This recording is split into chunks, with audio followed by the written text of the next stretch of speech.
Welcome to Lead with Clarity. This is a space for leaders who want to grow without losing themselves in the process. Each episode is a short reflection on leadership, influence, and the inner work that shapes how we show up for others.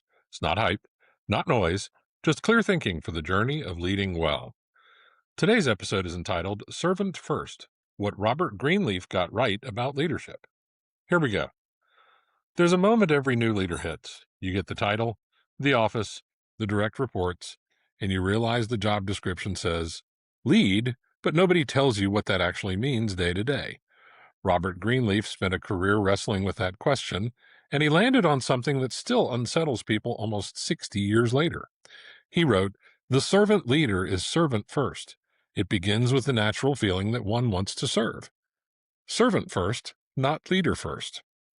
Here's the leadership moment worth sitting with. Most of us were trained to think about leadership as something you acquire. You earn the promotion. You get the authority. Then, presumably, you figure out how to use it well. Greenleaf flips that order entirely. He says the desire to serve comes first, and leadership, if it comes at all, comes as a result of that desire, not the other way around. Now, here is where people misread this idea, and it happens constantly. They hear servant leader and they picture someone soft, accommodating, a leader who takes the notes, avoids the hard call, defers every decision to consensus. That is not what Greenleaf meant, and honestly, it's almost the opposite. Servant leadership is not the absence of authority. It's authority earned through a different route. The servant leader still makes the tough call, still holds people accountable, still sets direction. But every one of those actions is filtered through a single question. Does this serve the people I'm responsible for, or does this serve me? That's the reframe. Service isn't weakness dressed up in leadership language. It's a discipline. It requires more restraint than command and control leadership, not less, because you have to keep checking your own motives every time you make a decision. I think about this a lot in the context of how fast things are moving right now. Leaders today have more tools than any generation before them. Dashboards, models, AI systems that can summarize a market in seconds or draft a strategy overnight.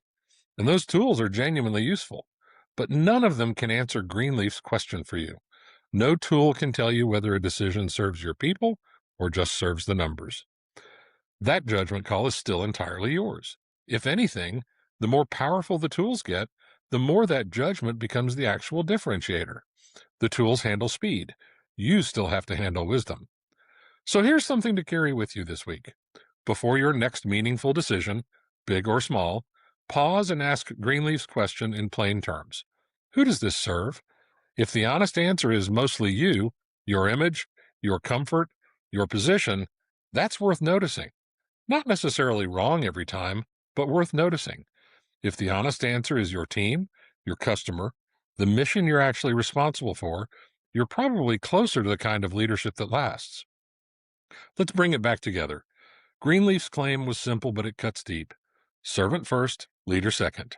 Not softness, not the absence of authority, a discipline of checking your own motives before you check the org chart. The tools around us will keep getting smarter. That only raises the value of a leader who knows clearly who they're actually serving. Something to sit with you as you head into your next decision.